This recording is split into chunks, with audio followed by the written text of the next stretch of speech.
Hello there. In this video, we will look at the GROW coaching model. You'll learn or be reminded of each of the stages of a great coaching conversation, and I'll give you some example questions that you can use for each of those stages. This video is only an overview of the GROW model and doesn't include all the other elements of coaching. Those are covered in other videos. If you're planning to do some coaching, then this will be a perfect reminder for you of the basics. The GROW model provides a simple structure for your coaching conversations and can be used in sessions that last anywhere between 5 minutes and several hours. In the model, there are 4 stages. The G stands for goal, the R is for reality, the O stands for options, and the W is for what's to be done, by when, by whom, and the will to do it. Of course, you'll probably move back and forth between those stages, but the main thing is that you consider each of those stages when you're coaching. So let's work through these stages one at a time, starting with G for goals. Clearly, goals are important. Without a goal of some kind, we have no idea what we're aiming for or what direction to go in. And as you start any coaching conversation with a coachee, there are 2 levels of goals for you to consider. Firstly, the goal for the session. This could be an action plan or simply more awareness about a problem or ideas around something that is important for the coachee. Secondly, the goal for the specific issue to be discussed that is important to them at that time. Now, in this regard, there are different types of goals, so let's talk about these one by one. The first type of goal we could call the dream. This is the desired long-term ideal. For example, a dream might be wanting to be healthy, to be successful, and to make a difference in the world. It's quite broad and general, and it will always be there in the background for us and will subtly influence our lives and the choices that we make. The second type of goal is the end goal. This is a significant objective that your coachee wants to achieve. For example, it could be running their own business or maybe selling that business, or becoming a senior manager, or perhaps beyond the work environment, something like winning a sporting event. An end goal provides the inspiration and motivation to take action. It's a real image in your coachee's mind of an end state that they can describe in quite some detail. And they have some control over it, but not total control. The third type is the performance goal. This is what your coachee has much more control over. For example, in a business context, this could be the number of orders processed, or total sales, or total net profit. Or if it's sports related, perhaps running 10 kilometers in 45 minutes. A performance goal gives your coachee the specification for their actions. It's a stepping stone towards their end goal. And when it comes to performance goals for them, you'd be wise to ensure that they're what we could call SMART. SMART as in specific, measurable, agreed, realistic, and time-phased. If all these factors are considered when designing the goal, then your chances of success are increased. So it's useful then to help your coachee to think about all these 3 types of goals, but especially their end goal and the performance goals that will take them there.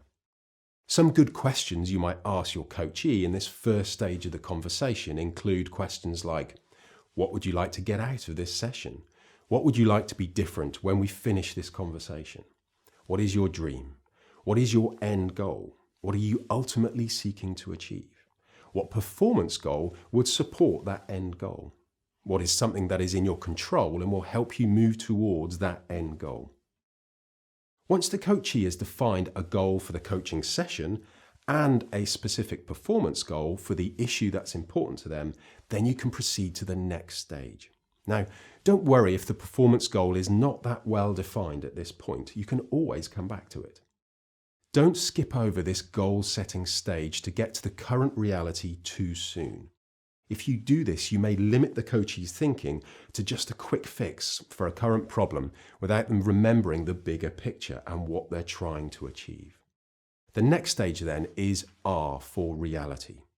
Once you and the coachee have identified the goal for the session and the performance goal, it's time to take a good look at where the coachee is right now. Your job in this stage is to ask questions that enable your coachee to become aware of the bare facts or the plain truth of their current situation as they perceive it. So this is about real awareness raising for the coachee. Here are some good questions that you can ask them during this stage. What results are you getting now? What is the present level of performance? How would you describe the present situation? What's happening right now? What's going on at this moment? How do you know that that's accurate? When you look at the situation, what do you see? How do you feel about the present situation? What's the impact of the results you're getting now for yourself, for others, for the organization? What are you doing about it? What have you tried so far? What is your team doing? If nothing changes, what will happen? What other factors are affecting the current situation? What is your part in creating this situation? You can see that it's more useful if their description is as specific as possible rather than broad and generic. By the end of the reality stage, your coachee should be more aware than they previously were about the issue. They've had some new insights. They've realized new things about the current situation that they weren't aware of before. The result of this insight is an increase in their motivation to do something about it. The next stage in the GROW model is O for options. The purpose of this stage is for your coachee to generate ideas, to be creative and to consider all possible solutions and options. The aim is not to identify the one right answer, but rather to think freely without judgment, and for your coachee to generate as many options as they possibly can. During this stage, you need to listen carefully to hear if they try to restrict themselves by prejudging their own ideas. Notice the assumptions made by the coachee about the relative value of the ideas that they come up with.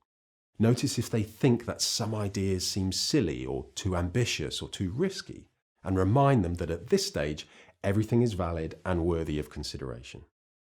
As a coach, you can spot these hidden assumptions and skillfully challenge them by using what-if type questions.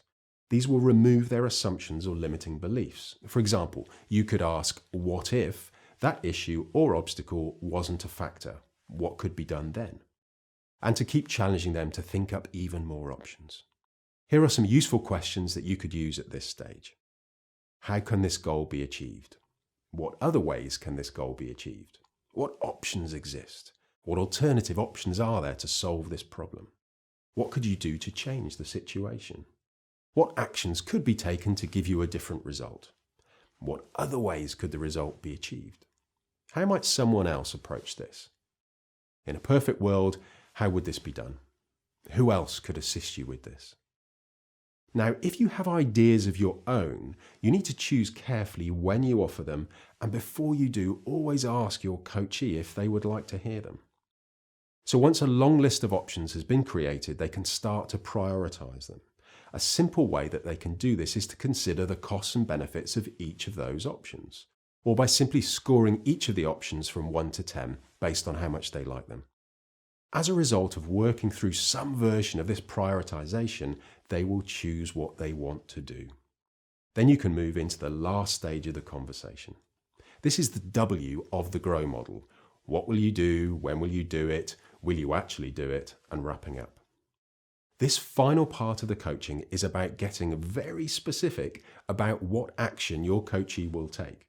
And there are some very direct and effective questions that you can use for this purpose.